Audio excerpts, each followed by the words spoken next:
বন্ধুসকল, বিশ্ব ৰেকৰ্ড ঝুমুৰ বিনন্দিনীত ভাগ ল'ব নোৱাৰাসকলে গাঁৱত এনেদৰে নাচি ৰেকৰ্ড কৰিব বিচাৰিছে তেনে নহয়। আজি আমাৰ গাঁৱত শিৱানীৰ বিয়া আৰু বিয়াত এনেদৰে গেটৰ সন্মুখত ল'ৰা ছোৱালী আনন্দৰে নৃত্য কৰিছে। শিৱানীহঁত ধনৰ দুখীয়া হ'লেও মনৰ যে দুখীয়া নহয়, এই বিয়াখনে তাকেই প্ৰমাণ কৰিলে। শিৱানীৰ ককাই ৰাজেশে কেনেদৰে এই বিয়াৰ খৰচ বহন কৰিছে ভাবি আচৰিত পাইছোঁ। আচলতে একমাত্ৰ মৰমৰ ভনীজনীৰ বাবে নিজৰ একমাত্ৰ ককাই ৰাজেশে ঋণ ধাৰ কৰি হ'লেও সুন্দৰভাৱে বিয়াখন পাতি ভনীজনীক বিদায় দিব বিচাৰিছে। মোৰ মৰমৰ ছাত্ৰী শিৱানীৰ বিয়াত ময়ো সপৰিয়ালে বিয়াখন চাবলৈ আৰু খাবলৈ বুলি আহিছোঁ আৰু সেই সুযোগতে মই ভিডিঅ'টো কৰিলোঁ।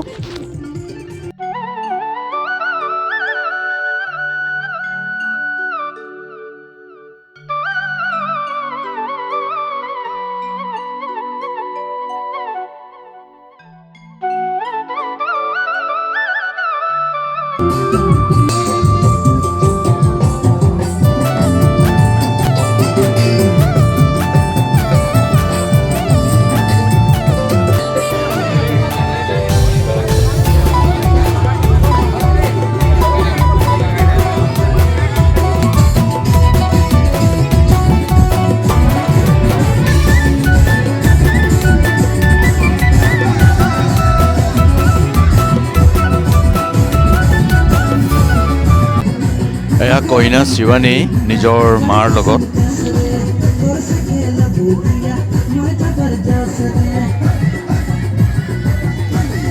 আজি 7-8 বছৰেই হ'ল শিৱানীৰ দেউতাৰ মৃত্যু হোৱা আৰু ডাঙৰ ককায়ো এবছৰ আগত ঢুকালে।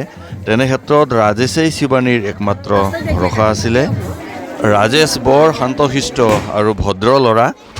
এয়া বালিজান ভঙা মন্দিৰৰ পৰা দৰাও আহি পালে।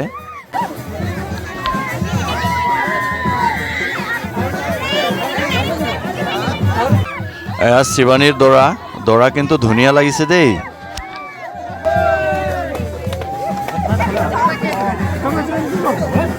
জন্তি কিন্তু বহুত আহিছে দেই। নেপালী ভাষাত বৰযাত্ৰীক জন্তি বুলি কয়। শেষত শিৱানীৰ যুগ্ম জীৱন মধুৰ হওক, সুখৰ হওক বুলি আশীৰ্বাদ তথা শুভেচ্ছা জনাই ছুটি ব্লগটি ইমানতে সামৰিছোঁ। Okay, bye bye.